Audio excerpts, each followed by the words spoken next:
My sister's baby shower invitation demanded a minimum $3,000 gift because more money, more love. So I showed up with a $1 candle and said that should tell you exactly how I feel about this family. I was never supposed to be the rich sibling. That was always Olivia. She was the golden child from the moment she came out of the womb with that perfect little nose and that loud theatrical cry. I was the quiet one, 34, the techie older brother who wore hoodies to family dinners and spent more time on laptops than at social events. Growing up, Olivia had a way of owning the room without trying.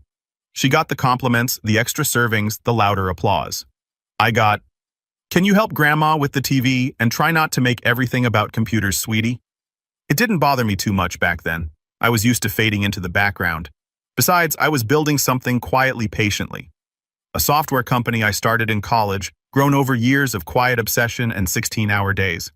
No one in the family really knew how big it had become. Not because I was hiding it, but because they never asked. To them, I was still little Elliot with the gadgets. Even after the company was acquired last year for a frankly ridiculous amount of money, I kept it low-key. I didn't show up with designer clothes or brag. I bought a modest house in a quiet part of town, kept my used Subaru, and only splurged on good coffee and first-class flights because I hate cramped spaces, not for the flex. I wasn't interested in proving anything, but apparently that was a mistake. It all really started when Olivia announced she was pregnant. The family group chat lit up like a Christmas tree. Mom was over the moon. Dad actually used an emoji for the first time, 3 hearts no less. Olivia had just married this guy named Chad. Yes, Chad. He was every bit the stereotype. Polo shirts, backwards hat, finance bro energy, with zero actual finances to back it up. But he had charm. That slick, empty kind of charm that makes old people nod approvingly and younger people instinctively check their wallets. Olivia said they were building a future together and that they had dreams, which mostly meant he was helping her start an Instagram page for mom influencer content. She quit her job the second she found out she was pregnant, and Chad had been between roles for about 8 months. When I heard the news, I was genuinely happy for her. I sent a private message instead of replying in the chaos of the group thread. "Congrats, Liv. Let me know when you want to talk baby names. I've got opinions." She didn't reply, not for a week. Then finally, "Thanks, smiley face. Been so busy with prep stuff. You know how it is." I let it slide. She was pregnant. Hormones, stress, yada yada. Then came the baby shower invite. It arrived in a pale pink envelope with gold foil calligraphy. I almost laughed. It looked more like a wedding invitation. Inside, a thick, cream-colored card spelled out the details. The date, time, venue, a fancy country club I didn't know they had access to, and at the bottom, in a different font that looked like it was trying too hard to be whimsical, the words, "Gifts must reflect your love. $3,000 minimum value requested. Cash wire or luxury items only." I had to read it twice. Then again, I even tilted the card like maybe it was a hologram prank. But nope, it was real. $3,000 minimum. Not a suggested gift registry. Not a joke. Just an outright demand. I stared at the card for a good 5 minutes. At first, I thought maybe it was a misprint or some weird inside joke. Olivia had always been dramatic, but this was cartoon villain territory. I texted her, "Hey, saw the invite. Is the gift requirement a typo?" She left me on red. 2 days later, Mom called. "Did you get the invite?" she asked, all bubbly. "Isn't it just darling? Olivia and Chad worked so hard on it." I chose my words carefully. "Yeah, about that. What's this about a $3,000 minimum gift?" There was a pause, then a dismissive chuckle. "Oh, Elliot, don't make a thing out of it. It's just a guideline. They're trying to set the tone. Make sure the baby gets what it deserves." "What it deserves? What does that even mean?" Mom dropped her voice. "You can afford it, can't you?" There, it was the shift, not even subtle. Just a full-on assumption that because I was the tech guy, I should be the one footing the bill for everyone's dreams. I swallowed hard. "Mom, that's not the point. It's a baby shower. It's supposed to be about celebrating a new life, not collecting ransom." She sighed. "You don't understand. Olivia's had a rough year. You know she had to give up a lot for this baby. And Chad? Well, he's still finding his footing." I nearly laughed. "His footing? He's been unemployed for almost a year." "Don't be judgmental," she snapped. "They're doing their best." We went in circles. I didn't raise my voice, but the conversation ended with her saying, "I just hope you don't embarrass the family," and hanging up. Embarrass the family for not giving a $3,000 gift to my sister, who hadn't worked in months and hadn't even texted me back in weeks. I sat with that feeling for a while, That weird, tight ache behind the ribs where hurt turns into anger if you let it sit too long. I thought back to all the times I paid off Olivia's credit card just this once. The vacations I quietly sponsored so the whole family could be together. The car repairs, the last-minute rent, help the can you cover dinner this time, moments that piled up over a decade. Not once did I complain. I didn't need credit. I just wanted them to treat me like a brother, not a bank. And this was the thanks. I decided I'd still go, but I wasn't going to play along. I picked out a small handwritten card from a local bookstore. No glitter, no music chip, no $20 gift card stuck inside, just a simple white card with the words, "Welcome to the world, little one," in blue cursive. And from the same store, a tiny candle shaped like a duck. It cost $1.89. It smelled like vanilla. That was my gift. On the day of the baby shower, I put on a navy button-down and jeans, casual but clean. I drove myself to the country club, parked, and walked into a room decked out like a wedding reception. Flowers, buffet tables, hired waitstaff, a violinist in the corner, playing pop songs in classical style. Olivia stood in the center of it all in a white maternity dress that screamed designer. Chad was shaking hands like he was running for office. My mom saw me first. "Elliot," she hissed, pulling me aside. "Where's your gift?" I smiled and held up the small bag with the card and the candle. Her eyes widened. "You're joking." "I'm not." She stepped closer, lowering her voice. "How embarrassing." I looked at her calm. "You think that's embarrassing?" Then I pulled out my phone and casually opened my banking app. Tapped a few times.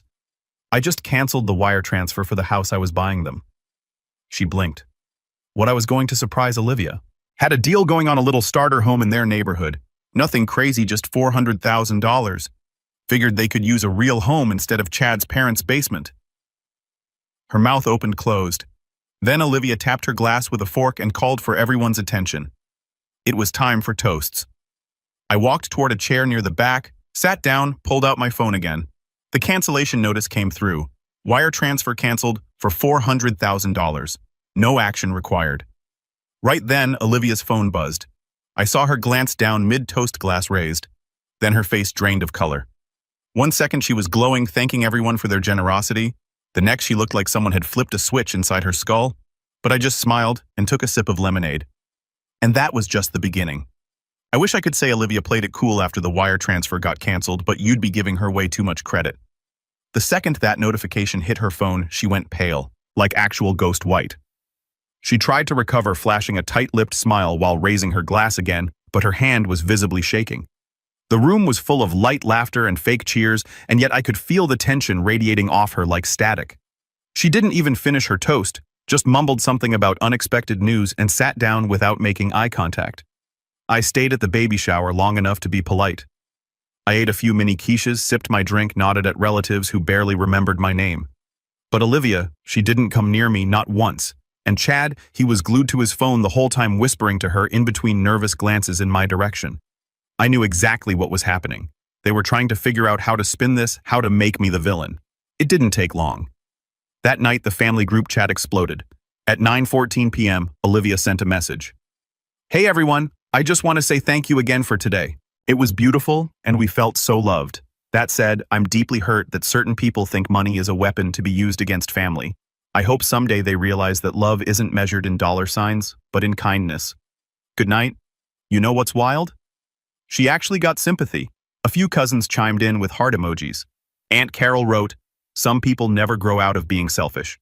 You're glowing, sweetie. That's all that matters." Then my own mother replied, "So sorry this happened today. You deserve better. Some people forget where they came from once they have a little success." And I just sat there reading it over and over. I wasn't angry. I was numb. Forget where I came from. I remembered where I came from. I remembered every night I stayed up learning code on a beat-up Dell from the pawn shop. I remembered making coffee in a dorm kitchen while Olivia was on her 3rd spring break trip in Cabo. I remembered Mom calling me antisocial at Thanksgiving because I left dinner early to take a conference call with a potential investor. I remembered when they all laughed at me for skipping Olivia's engagement party so I could pitch to an angel fund that eventually became my company's seed route. But sure, I was the selfish one. Over the next few days, things got worse. The texts started coming in directly from Chad. "Bro, that was low. You embarrassed her." She cried the whole night. From Mom, "You ruined what was supposed to be the happiest day of her life. I hope you're proud of yourself." Even from Olivia's best friend, Melanie. "You used to be the chill brother. What happened to you?" Don't forget who always had your back when you were just a nerd. I didn't respond to any of them because here's the thing. I had changed. Somewhere in the quiet grind of building my life, I had developed a backbone. I wasn't the shy, agreeable brother anymore. I didn't need their approval. I didn't need to prove my loyalty by throwing money at people who didn't respect me. But silence didn't help either. 2 weeks after the baby shower, I got a call from Dad. Now my dad is hard to explain. He's present but distant. Always has been. One of those emotionally constipated types who shows love through grunts and oddly timed weather updates. So when he calls, it's either an emergency or a very awkward attempt at reconciliation. "Hey, sport," he said. He still calls me that. I've never played a sport in my life. "Hey, Dad, I heard about the house thing." Of course he had. "Yeah, I changed my mind." Long pause. "Then you know Olivia and Chad." "Stop." I didn't even raise my voice. "Don't do this." He sighed. "I'm not taking sides. I just think maybe you should apologize for the sake of peace." I closed my eyes. "Peace isn't built on letting people walk over you, Dad." Another pause. "I just don't want the family split." And there it was. Not a word about what they had done. Just the classic "you are both wrong" neutrality that somehow always leaned in Olivia's favor. I ended the call quickly. No yelling, no drama, just a quiet realization that I was alone in this. But I still didn't cut them off. Not yet. Because deep down I wanted to believe that maybe this was a fluke. A moment of collective delusion. Pregnancy hormones, peer pressure, miscommunication. I gave it time. I waited. Then came the nursery fundraiser. Yes, you read that right. A week later, Olivia posted on Instagram a link to a GoFundMe. The caption read, "Hey friends and fam, baby M is almost here, and we're creating the dream nursery she deserves. We've picked out sustainable furniture and ethically sourced baby supplies. Every little bit helps.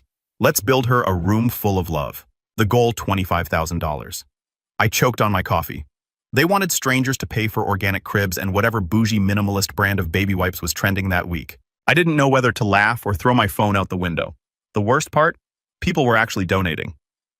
My mom shared it on Facebook with a caption that made my blood boil. "My daughter and her husband are doing their best to create a healthy, loving home for their little one. Any help is a blessing." I stared at the screen. Doing their best, Chad still hadn't gotten a job. Olivia still hadn't called me directly, not once since the baby shower. But now I was expected to applaud them for crowdfunding their Pinterest nursery. I reached my breaking point the night of the nursery reveal party. I wasn't invited, obviously, but I saw the photos all over social media. Olivia twirling in a pastel room decorated like a boutique hotel. Chad holding a balloon shaped like a moon. My mom standing proudly in the background like she had personally designed the space. And then buried in a sea of hashtags, I found the line that broke something inside me. Olivia had posted, "We did it all without help from anyone who tried to hold money over our heads. You can't buy love, but you can build a home with kindness." That was it. I stared at that sentence for a long, long time. My chest was tight.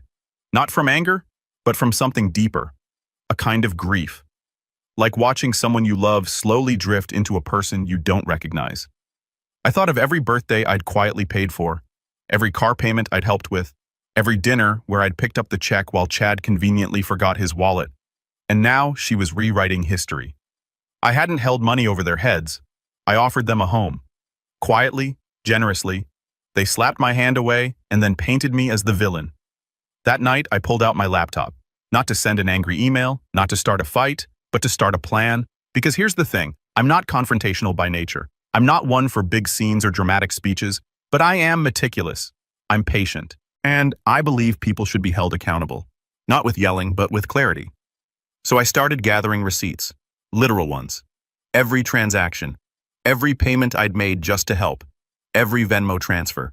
Every wire. Every time Olivia or Chad had said, "We'll pay you back." And never did. I pulled screenshots of text messages, emails, DMs. I archived posts where they'd thanked me only to later pretend I never helped. It took me 4 hours. By the end of the night, I had a 38-page PDF labeled Unpaid Debts and Favor History, Olivia and Chad. And I wasn't planning to send it. Yet. The final straw came a week later when my mom called, this time in tears. "They're being evicted," she said. "Can you help them?" Just one last time? I blinked. Evicted from what? The basement. Chad's parents said they've had enough. Of course they did. Why is that my problem? I asked, my voice flat. They'll have nowhere to go. Olivia is due in 2 months. I let the silence hang. Then I asked slowly, are they willing to apologize for what they said? Mom hesitated. She's emotional, Elliot. She's pregnant. Can't you let it go? There it was, again. The expectation that I bend, that I carry the weight, that I be the bigger person. But I wasn't playing that game anymore. I leaned back in my chair, stared out the window at the city skyline, and said the words that changed everything. No, but I do have an idea. The thing about family is that when it breaks you, it doesn't happen like in the movies. There's no dramatic lightning strike, no screaming match in the rain, no one walking away while emotional music swells in the background. It's quieter, slower, like a steady leak you didn't notice until the ceiling caves in. After I told my mom no that I wouldn't help Olivia and Chad again, the silence from my family was deafening. I mean, total radio silence. No texts, no calls, not even a passive-aggressive meme in the group chat. They just shut me out. I thought maybe it would last a few days, that someone would reach out, try to patch things up. But a week passed, then 2, then a month. I went from being the guy they always called for everything. Rides to the airport, last-minute emergency fund transfers. Can you help me reset my email password to a ghost? I wasn't even invited to the baby's birth. I found out my niece had been born from Facebook. Olivia posted a black and white photo of a tiny hand clutching her finger. The caption said, "Welcome to the world, baby Marin. You're already surrounded by so much love." I stared at that post for almost a full minute, my heart pounding like I'd just been punched in the chest. No call, no text, nothing. Just a public display of a private betrayal. I don't even know how to explain the kind of hurt that sets in when you realize your family has rewritten reality without you in it. I wasn't just cut off, I was erased. For the first time in years, I felt hollow, and not the good kind. The peaceful minimalist kind I'd cultivated as I built my life. This was the sharp kind of hollow. The what was the point of all of that kind? All the birthdays I showed up for, all the checks I wrote, the time, the patience, the quiet grace. I'd given it freely without ever asking for credit, and in return, they'd exiled me like I was nothing more than a wallet that finally snapped shut. I didn't get out of bed for 3 days. I told myself I was just tired. Burnout. But the truth, I was grieving. Not just for the niece I wouldn't get to hold, not just for the sister who turned her back on me, but for the illusion I had clung to, that if I just kept being generous, kept giving and giving, eventually someone would see me, value me, love me for me. That illusion was dead now, and once I let that truth settle, something else began to take its place. Something quieter, steadier, and far more powerful than bitterness. Clarity. I realized that I'd spent the better part of my adult life operating from guilt, from a deep, unspoken fear that if I didn't prove my worth through success, through money, through being useful, I would lose my family's love. And now that I had lost it, I was finally free. So I started small. I got up, showered, cleaned my apartment top to bottom, deleted Olivia's number from my phone, not in anger but as a ritual, a boundary. Then I took a long walk with no destination, no music in my ears, just the sound of my own footsteps and the wind against my face. It was cold, early spring, and the air stung a little. But I liked it. It made me feel awake. When I got home, I opened a blank document on my laptop and wrote one sentence at the top. What do I want now?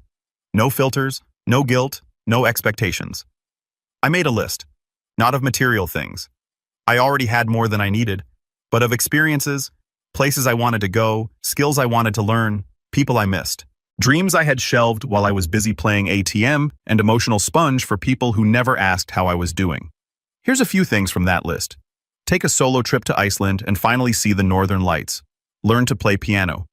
Start mentoring young coders from underserved communities. Reconnect with my college roommate Malik, who I hadn't talked to in years because I was too busy. Write a book. Not a bestseller, not for money, just something honest, something mine. And maybe most importantly, build relationships that are two-way streets. That last one scared me because I didn't even know what that looked like anymore. But I was ready to find out. I started with Malik. I sent him a DM on Instagram, something casual like, "You still making music, or did Spotify scare you off for good?" He replied within minutes, a string of laughing emojis. Then a "Dude, where have you been?" and an invite to grab lunch. That lunch turned into a 5-hour conversation. We talked about everything. Our careers, our dumb mistakes, our families. He had his own drama, let me tell you, and the weird pressure we both felt to always be the strong one.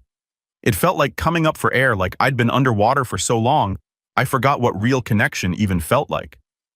After that, I started going to his jam sessions. Not to play anything.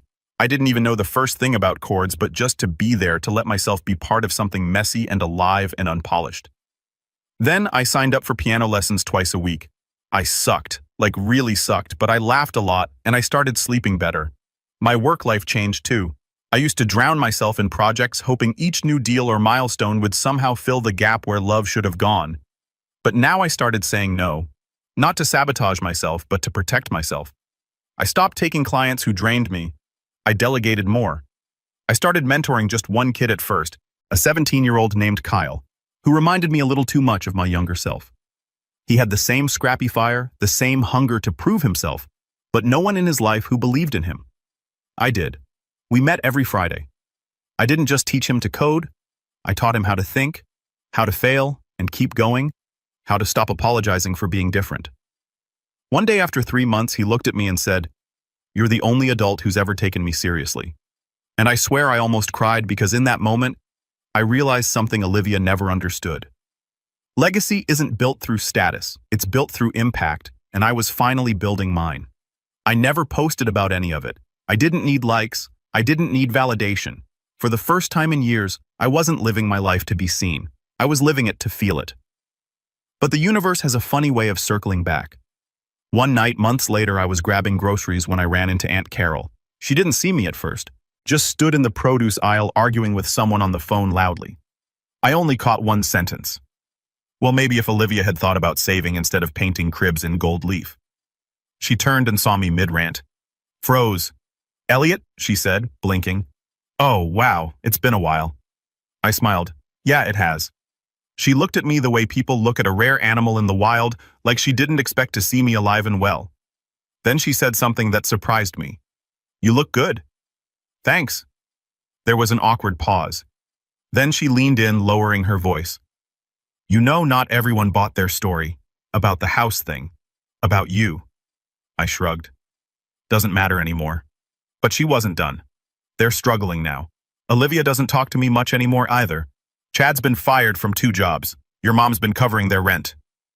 My chest tightened, not with guilt, but with a complicated kind of ache. Not for them, for me. For the version of me that would have dropped everything to fix it. I nodded politely, excused myself, and left. That night, I sat in my apartment, the city buzzing below, and realized something big. I didn't need revenge. I didn't need an apology. I didn't even need closure. I had something better, peace. But life has always had other plans, because just when I thought I was done with all of it, when I'd finally healed enough to move on, something unexpected happened. A letter arrived in my mailbox. Not an email, not a text, an actual honest-to-goodness envelope. It was cream-colored, elegant, embossed. No return address. Inside, a handwritten note. Olivia's handwriting. The first line. "If you're reading this, then you already know things have fallen apart." The envelope sat on my coffee table like it was ticking. For hours I ignored it, walked past it, made dinner, cleaned the kitchen, played a few broken piano chords that sounded like a raccoon stepping on glass. But eventually, curiosity won out. I sat down, opened the envelope, and pulled out the note. It was Olivia's handwriting, unmistakably hers. Rounded letters, little hearts over the eyes, just like when we were kids.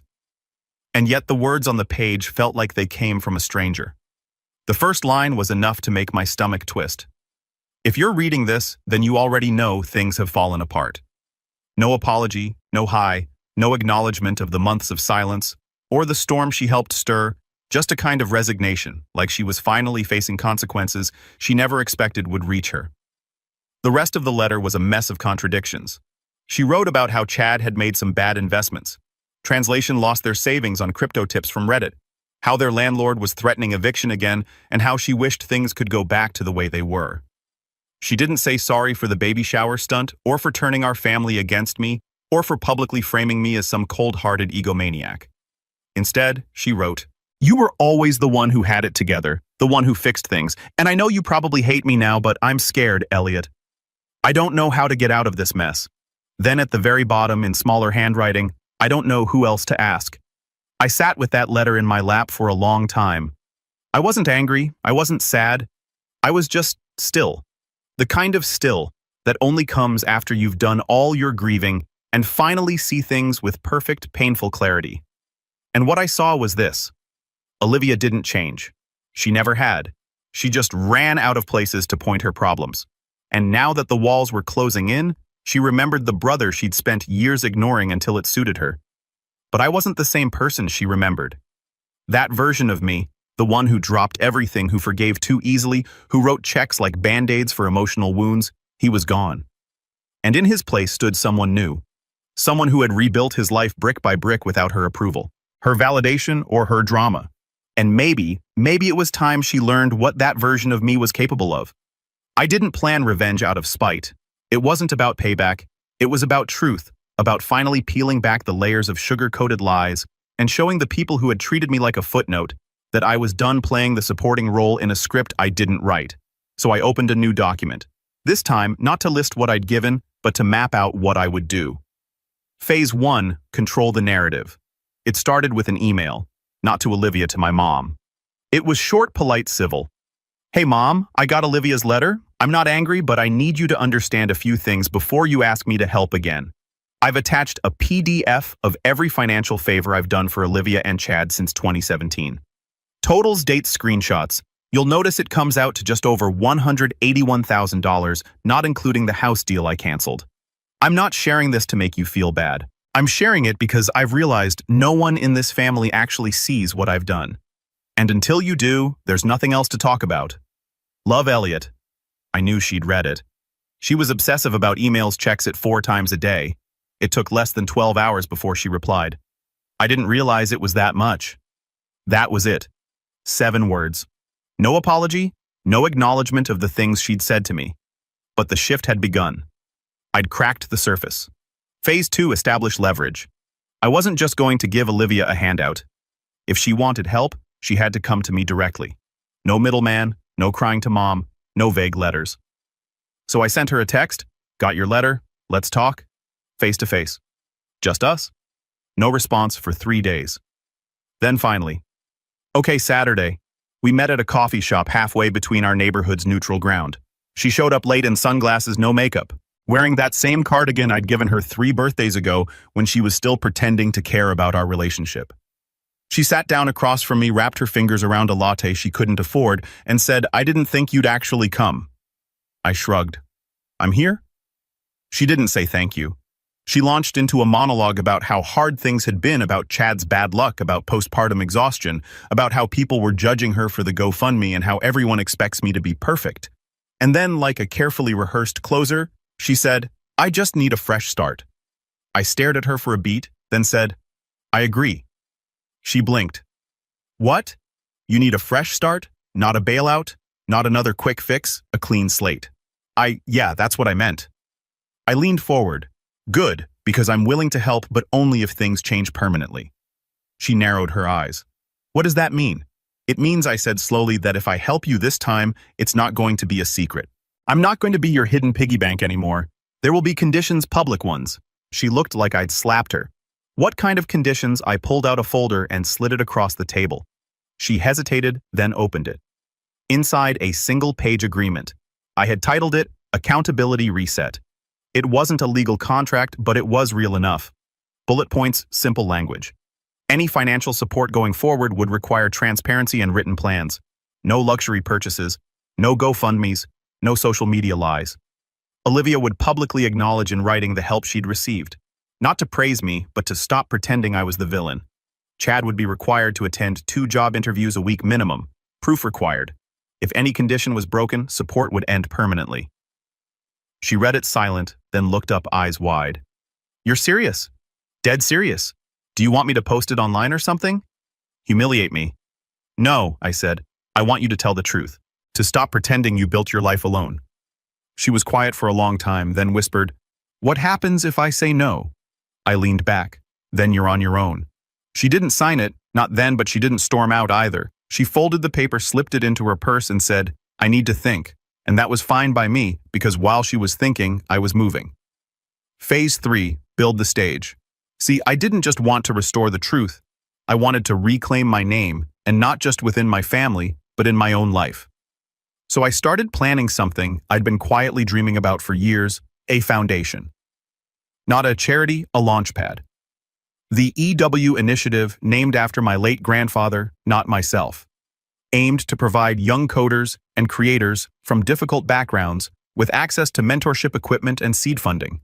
No red tape, no endless forms, just real human support. I funded it privately, quietly. The only people who knew were a handful of mentors I recruited, folks like Malik and a couple of women I'd met through local STEM organizations, people who got it. I poured everything I'd learned into this project, and something in me began to light up again.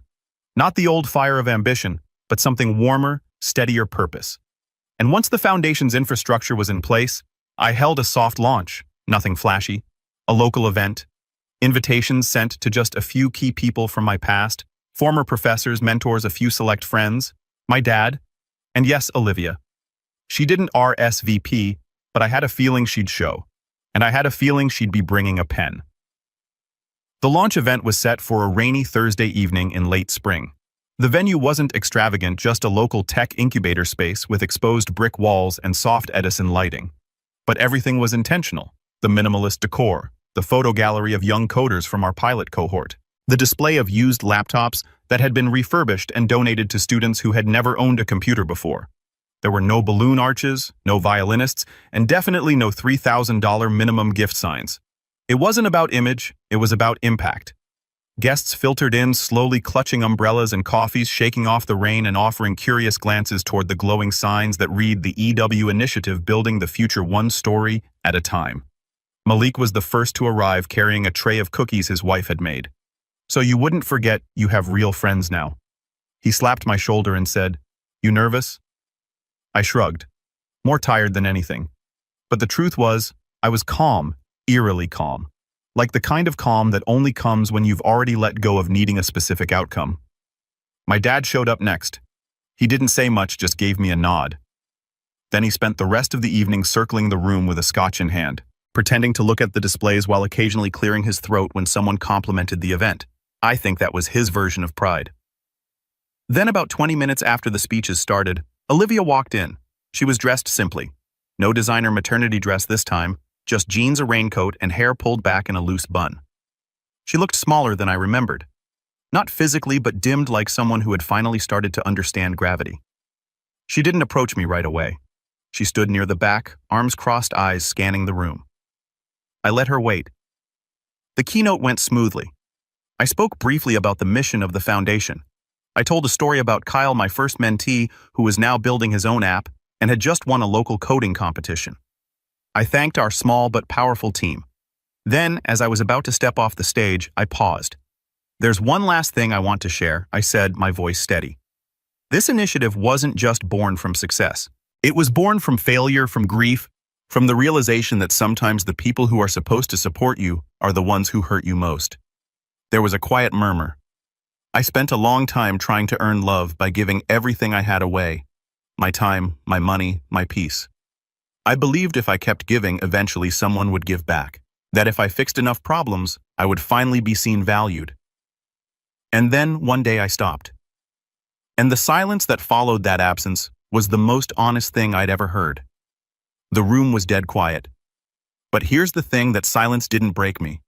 It freed me. It gave me room to rebuild, to create something that doesn't depend on approval or praise, just purpose. I stepped back. Applause followed, genuine, quiet, respectful. Not for me, but for what the room meant. I didn't look at Olivia once, but I knew she was still there. After the crowd thinned out, after the food trays had been half cleared and the music turned down, she approached. She didn't say anything at first, just stood in front of the main display wall, the one with the mentee stories and their photos. "This is incredible," she said finally, voice barely above a whisper. I nodded. "Thanks." She looked down, fidgeted with the sleeve of her coat, then pulled something from her purse. "The folder. My one-page agreement, signed." "I thought about what you said," she murmured, "and about what I did." There was a pause. "I don't remember when we stopped being close," she said, not looking at me. "But I know I pushed you away. I know I used you. And I think I thought you'd never leave." I studied her face. There were dark circles under her eyes. Her hands trembled slightly. "I'm not asking for anything now," she said quickly. I just wanted to give you this and say I'm sorry. For a long moment I didn't say anything, because I wanted to make sure I meant what I was about to say. I believe you, I said, but things don't go back to the way they were, not anymore. She nodded slowly. I know. Then she turned to leave. Olivia. She paused. You'll get the support. Rent, groceries, one-on-one career coaching for Chad, but no more lies, no more facades. If I help, it's to help you, not your image. Her eyes welled. Okay. And just like that, she was gone. But that wasn't the end. Not quite, because then came the fallout. A few days after the launch, I got a phone call from my mom. Your sister said you're helping them again. My gut tightened. On conditions, I said, strict ones. She huffed. You don't get to dictate. I do. I interrupted, calm, because I'm the one giving, and I'm not doing it in secret anymore. She paused. You know, this whole thing, this foundation, it's just your way of showing off. No, I said, it's my way of moving on. Click. She hung up and I let her. 2 weeks later, Olivia sent me a screenshot. My mom had unfriended her on Facebook. Underneath, Olivia had typed, I guess we're both out now. I didn't reply. I didn't need to. Because sometimes the real revenge isn't ruining someone's life, it's refusing to let them ruin yours. And as for Chad, let's just say he didn't last long in the program. 3 missed job interviews, 1 half-baked MLM scheme, 2 late rent payments. I gave him 1 final chance, then I cut the support. Olivia didn't fight me. She just thanked me for trying.